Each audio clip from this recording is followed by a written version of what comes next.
بسم اللہ الرحمن الرحیم۔ السلام علیکم۔ میرا نام ثانیہ ہے۔ میں نے ایک بہت ہی امیر گھرانے میں آنکھ کھولی۔ بچپن سے اپنے آس پاس دولت کی بہت ریل پیل دیکھی۔ میرے متعلق یہ کہنا غلط نہ ہوگا کہ میں سونے کا چمچ منہ میں لے کر پیدا ہوئی تھی۔ زندگی میں کسی شے کی کمی نہیں تھی، ہر بات منہ سے نکلنے سے پہلے ہی پوری ہو جاتی۔ بس کمی تھی تو ماں باپ کی طرف سے سچی محبت اور توجہ کی۔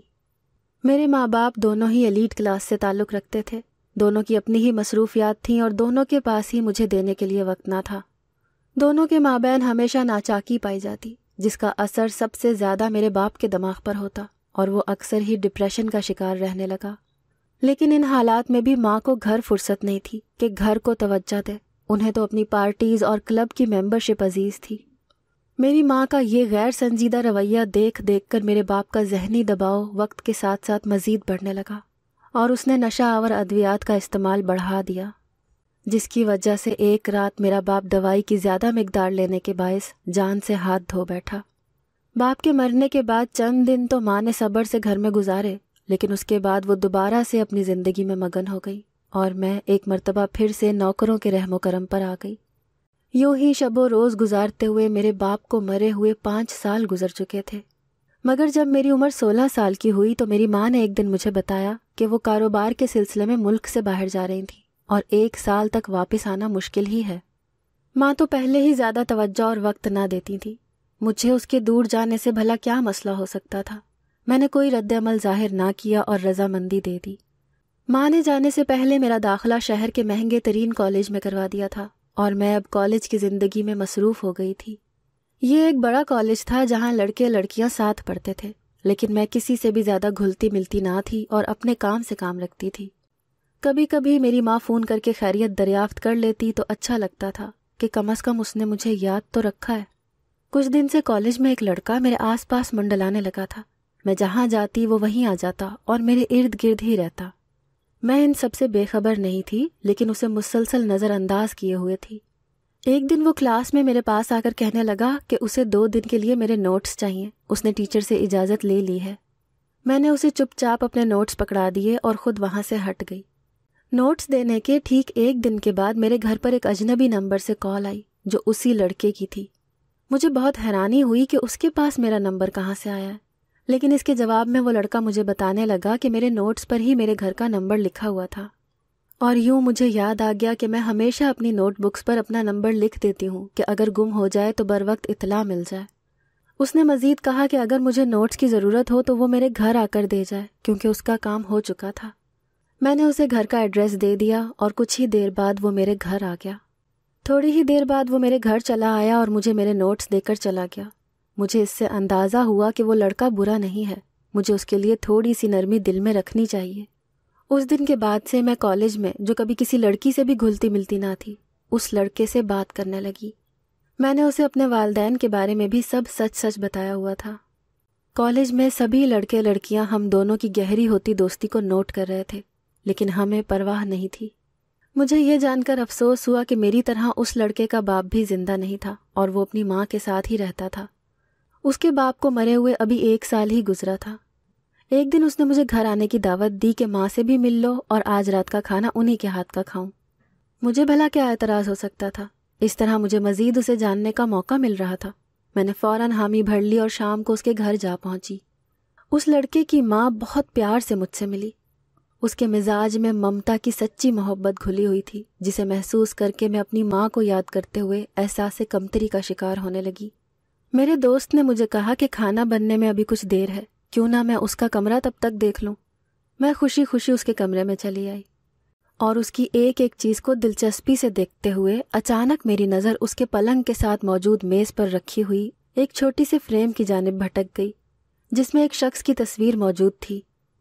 مجھے مبہوت سا ہو کر تصویر کو گھورتے ہوئے دیکھ کر میرے دوست نے مجھے بتایا کہ یہ تصویر اس کے ابو کی ہے، جو سالوں پہلے کسی حادثے کا شکار ہو کر وفات پا گئے ہیں۔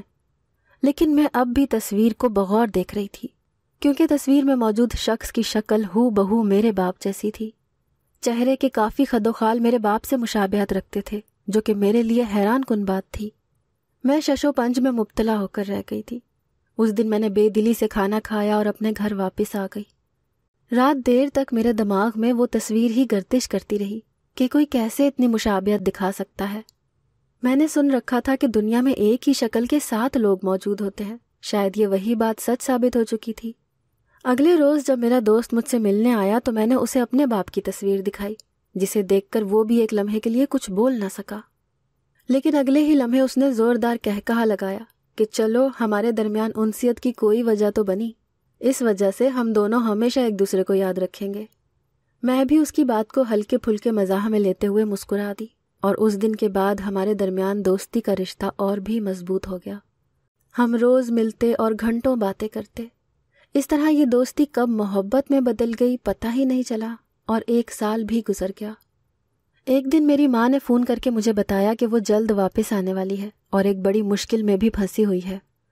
ماں کے لہجے سے چھلکتی ہوئی پریشانی میں محسوس کر کے فکر مند ہو گئی کہ نہ جانے کیا مسئلہ ہوگا۔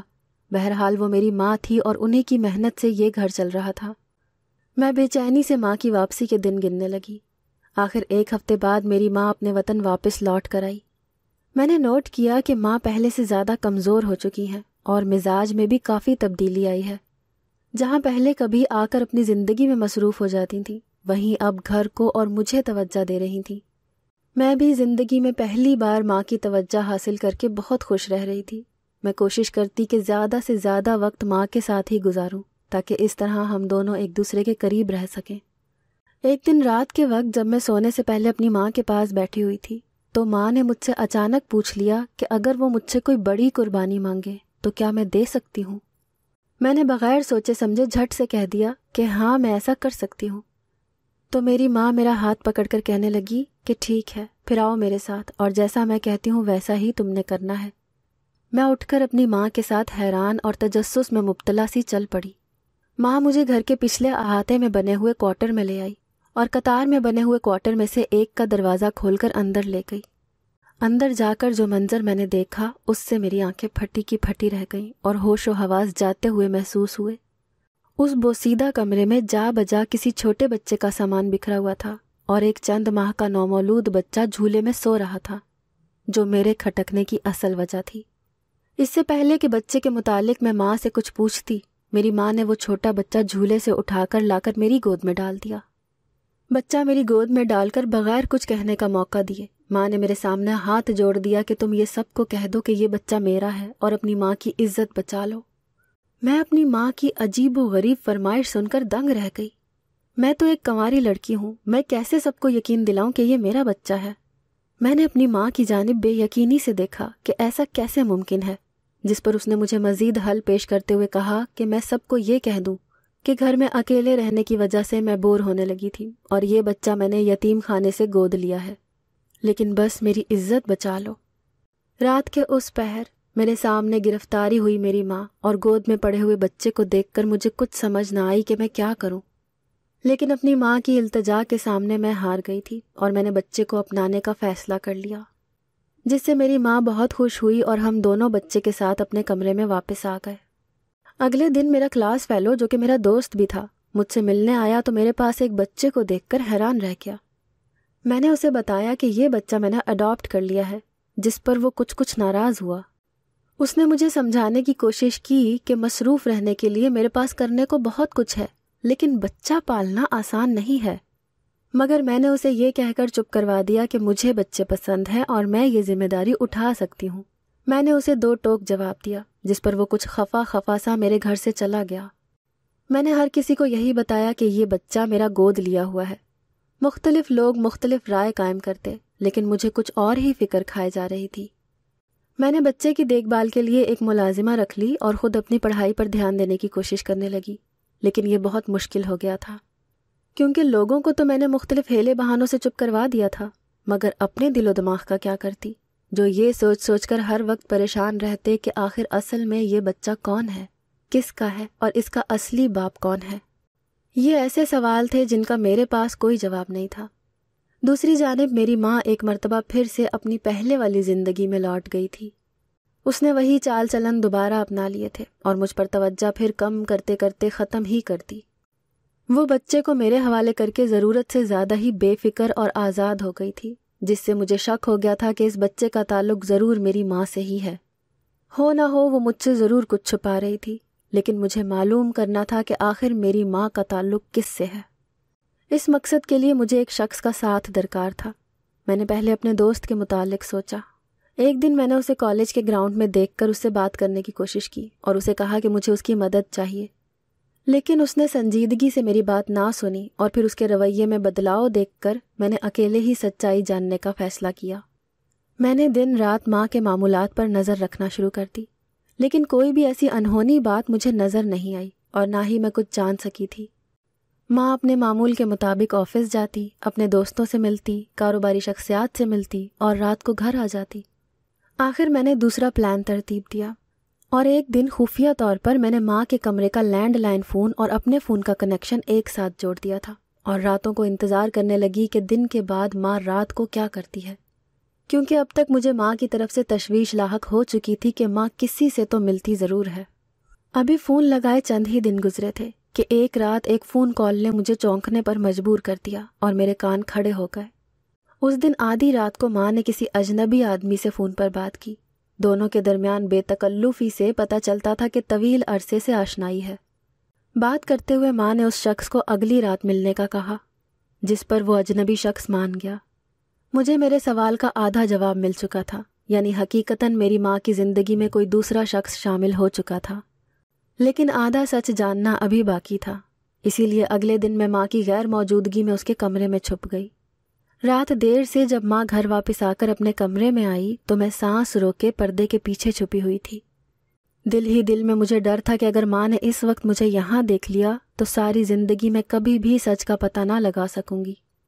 لیکن شاید قسمت مجھ پر بہت ہی مہربان تھی آج اور مجھے حقیقت کا چہرہ دکھانا چاہتی تھی، اس لیے سب کچھ معمول کے مطابق ٹھیک چل رہا تھا اور آدھی رات کے وقت ماں نے اسی اجنبی شخص کو فون کر کے کمرے میں آنے کا عندیہ دیا۔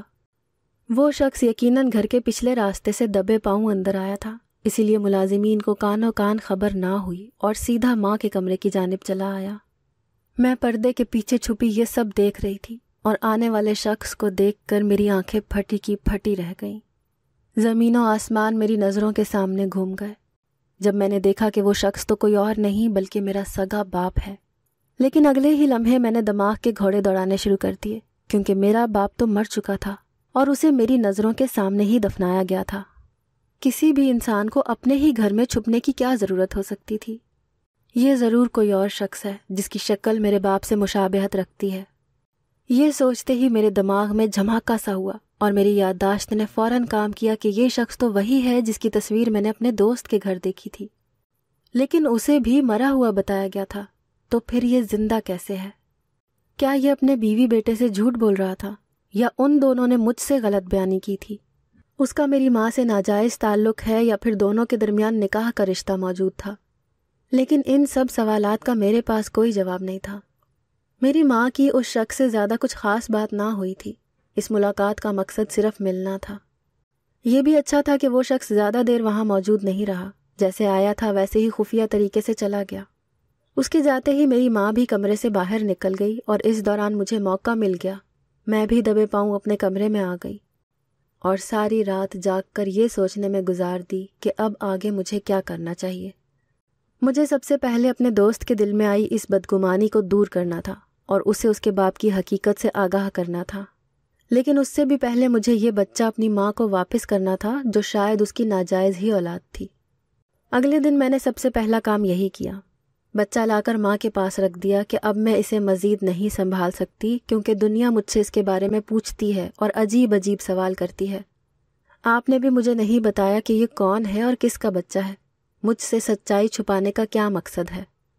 جس پر پہلے تو ماں نے ایک مرتبہ پھر میری منتیں ترلے کیے کہ میں بغیر کچھ پوچھے بچے کو اپنائے رکھوں، لیکن جب ان سے کام نہ بنا تو مجھے گھر سے نکل جانے کا حکم دیا، جسے میں نے فوراً مان لیا اور قدم باہر کی طرف بڑھانے کو تھی کہ پھر سے میری ماں کا لہجہ کچھ ڈھیلا پڑ گیا اور بالآخر اس نے مجھے بتا ہی دیا کہ یہ بچہ میرا بھائی ہے اور ماں نے خفیہ طور پر شادی کر لی ہے اور وہ بچے کی پیدائش کے لیے ہی ملک سے باہر گئی ہوئی تھی۔ یہ بات وہ کسی کو بتانا نہیں چاہتی۔ ماں کے منہ سے شادی کا سن کر مجھے افسوس ہوا کہ کیسے میری ماں نے میرے باپ کی جگہ کسی اور شخص کو دے دی اور پھر اتنی پرسکون نظر آتی تھی۔ اور وہ شخص اب بھی میرے دماغ کے خانوں میں گھوم رہا تھا، جس کا چہرہ میرے باپ جیسا تھا۔ شاید اس کا میرے باپ سے کوئی گہرا تعلق ہو۔ میری سوچ کو ایک نئی راہ مل چکی تھی۔ اس سچ کا پتہ تو اب مجھے خود ہی چلانا تھا۔ میں نے اسی دن ایک مرتبہ پھر کالج جا کر اپنے دوست سے بات کرنے کی کوشش کی اور اسے بتایا کہ وہ صرف ایک بچے کو مسئلہ بنا کر ہمارے درمیان بہترین دوستی کا رشتہ ختم نہ کرے۔ میں بہت جلد اس بچے کو یہاں سے دور بھیج دوں گی۔ اس کے دل میں بھی میرے لیے نرم جذبات تھے، اسی لیے کچھ توقف کے بعد وہ مان گیا اور پہلے کی طرح ہم دونوں دوبارہ سے ایک ساتھ خوشی سے رہنے لگے۔ ایک دن ماں کی موجودگی میں نے اپنے دوست کو فون کر کے کہا کہ میں اسے اپنی ماں سے ملوانا چاہتی ہوں، اسی لیے وہ جلدی سے گھر آ جائے۔ میرے کہنے پر وہ تھوڑی دیر بعد ہی آ چکا تھا، اور میرے منصوبے کے مطابق جب میں نے اسے اپنی ماں سے ملوایا تو میری ماں کے چہرے پر ایک رنگ آتا اور دوسرا جاتا تھا۔ میں نے جیسا سوچا تھا ویسا ہی ہوا تھا۔ میری توقع کے عین مطابق ماں اس لڑکے کو دیکھ کر گھبرا گئی تھی اور زیادہ دل جمی سے نہ ملی تھی۔ کچھ ہی دیر بعد وہ وہاں سے ہٹ کر اندر چلی گئی۔ میرے دوست کے جانے کے بعد ماں نے گھر میں طوفان کھڑا کر دیا اور مجھ پر پابندی لگا دی کہ آئندہ میں اس سے نہ ملوں۔ لیکن میں نے بھی صاف صاف کہہ دیا کہ جیسے میں آپ کی زندگی میں دخل اندازی نہیں کرتی، ویسے ہی آپ بھی مجھے اکیلا چھوڑ دیں، کیونکہ اب میں بچی نہیں رہی تھی۔ جس کے جواب میں ماں نے کہا کہ اب سے میرا کالج جانا اور گھر سے نکلنا بند کر دیا جائے گا تاکہ آئندہ میں بیرونی دنیا میں کسی سے بھی نہ ملوں۔ نہ جانے وہ مجھے قید کر کے کون سا سچ چھپانا چاہتی تھی۔ ملازمین کو مجھ پر کڑی نظر رکھنے کا حکم دے کر ایک دن جب وہ کہیں باہر گئی تو میں بھی گھر کے ملازموں کو جھانسا دے کر بھاگ نکلنے میں کامیاب ہو گئی۔ میں سیدھا اپنے دوست کے گھر گئی اور اس سے کہا کہ مجھے اس سے ضروری بات کرنی ہے۔ میں نے اس کی ماں سے پوچھا کہ وہ کیسے جانتی ہے کہ اس کا شوہر مر چکا ہے۔ اس عورت نے مجھے بتایا کہ 1.5 سال پہلے اس کا شوہر اچانک گم ہو گیا تھا اور پھر واپس پلٹ کر نہ آیا، جس سے انہوں نے یہی اندازہ لگایا کہ وہ مر چکا ہے۔ میرے لیے یہ بات حیران کن تھی کہ دونوں ماں بیٹے نے بنا تصدیق کے ہی ایک زندہ شخص کو مردہ تصور کر لیا تھا۔ بہرحال میں نے ان دونوں ماں بیٹے کے سر پر یہ بتا کر بم پھوڑ دیا کہ میرے دوست کا باپ زندہ ہے اور وہ مرا نہیں ہے۔ دونوں مجھے سمجھاتے ہوئے اس بات کا ثبوت مانگنے لگے، جس کے لیے میں نے ان سے کچھ وقت مانگا اور گھر واپس آ گئی۔ اگلے دن میں نے اپنی ماں سے معافی مانگی اور اسے یقین دلایا کہ آج کے بعد میں کبھی اس لڑکے سے نہیں ملوں گی اور مجھے میری پڑھائی جاری رکھنی ہے۔ ماں کو منا لینے کے بعد مجھے گھر سے باہر نکلنے کی آزادی مل گئی تھی۔ اس سارے عرصے میں خفیہ طور پر میں نے ایک مرتبہ پھر اپنی ماں پر نظر رکھی۔ ایک دن جب وہی شخص میری ماں کا دوسرا شوہر جب دوبارہ اس سے ملنے آیا تو میں نے واپسی پر اس کا پیچھا کیا۔ وہ شخص اسی شہر کے عالی شان بنگلے میں تنہا رہتا تھا اور کبھی کبھی میری ماں سے ملتا تھا۔ مجھے اپنے دوست کو بتانے کے لیے ثبوت مل چکا تھا، اسی لیے میں نے اسے اس جگہ کا پتہ دے دیا اور کہا کہ وہ اپنی ماں کے ساتھ جا کر اپنی آنکھوں سے دیکھ لے، وہ شخص اس کا باپ ہی ہے۔ اسی شام جب میری ماں گھر واپس آئی تو اس کی حالت کسی نفسیاتی مریض سے کم نہ تھی۔ میری ماں نے چیخ چیخ کر گھر کے در و دیوار ہلا کر رکھ دیے تھے اور مجھ پر برس پڑی تھیں۔ گھر کے تمام ملازمین بھی ڈر کر اپنی اپنی راہ ہو لیے تھے۔ میری ماں نے مجھ سے پوچھا کہ میں کب سے یہ حقیقت جانتی ہوں، تو میں نے اسے صاف صاف بتا دیا کہ اب میں مزید اس کا کھیل نہیں چلنے دوں گی۔ اس دن میں نے اپنی ماں کا جو روپ دیکھا اور جو حقیقت اس نے مجھے بتائی، اس نے مجھے آج تک حیران کر رکھا ہے۔ میری ماں کی زبانی پتہ چلنے والی کہانی کا خلاصہ میں یہاں لکھ رہی ہوں۔ میرا باپ اور اس کا بھائی جڑواں تھے، جن کے نام بالترتیب آفاق اور آفتاب تھے۔ میرا باپ بچپن سے ہی غیر معمولی ذہانت کا مالک تھا، اس لیے جلد ہی ترقی کر کے خوب دولت اکٹھی کر لی۔ لیکن میری ماں کو ہمیشہ سے ہی میرے باپ کا بھائی آفاق پسند تھا، مگر میرے نانا جان نے دولت کی خاطر ان کی شادی زبردستی آفتاب سے کر دی۔ شادی کے بعد بھی میری ماں آفاق کو بھول نہ پائی اور اس سے ملنا ترک نہ کیا۔ میری ماں کی بے وفائی کے صدمے نے میرے باپ کے دل پر اثر کیا اور اس نے ساری زندگی اذیت میں گزاری۔ معاشرے کا یہ خوف میرے باپ کو کھا گیا کہ ان کی بیوی انہی کے سگے بھائی کے ساتھ روابط بڑھائے ہوئے ہے۔ اسی دوران آفاق کی شادی کسی اور عورت سے کر دی گئی اور ماں سے رابطہ منقطع ہو گیا۔ جب میرے باپ کے مرنے پر ایک مرتبہ پھر دونوں کے درمیان رابطہ بحال ہوا تو ماں نے آفاق کو شادی کرنے پر زور دیا۔ آفاق بھی جانتا تھا کہ میری ماں کے پاس دولت کی کمی نہیں اور مہربان تو وہ پہلے ہی اس پر بہت ہے، اسی لیے اس نے میری ماں سے راہ و رسم بڑھا لی۔ لیکن میری ماں کو اپنی محبت مکمل طور پر حاصل کرنی تھی، اسی لیے اس نے آفاق کی موت کا ایک پلان بنایا اور دنیا کی نظروں میں اسے مردہ ثابت کر کے خود دونوں نے شادی کر لی۔ میری ماں نے ایک عورت ہوتے ہوئے بھی اتنا بڑا ظلم کیا، اور صرف اپنی محبت کی خاطر ایک عورت اور اس کے بچے کو دنیا کے رحم و کرم پر چھوڑ دیا۔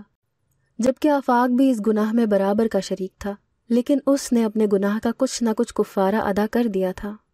اس کے بعد جب میری ماں حاملہ ہوئی تو آفاق کے ہمراہ ملک سے باہر چلی گئی اور واپس آ کر اپنا بچہ میرے حوالے کر دیا۔ مجھے اس بات کا اندازہ نہیں تھا کہ ایک مشابہت رکھنے والی تصویر کے پیچھے اتنی بڑی کہانی چھپی ہوئی ہوگی۔ اس دن کے بعد آفاق پلٹ کر میری ماں کے پاس نہ آیا۔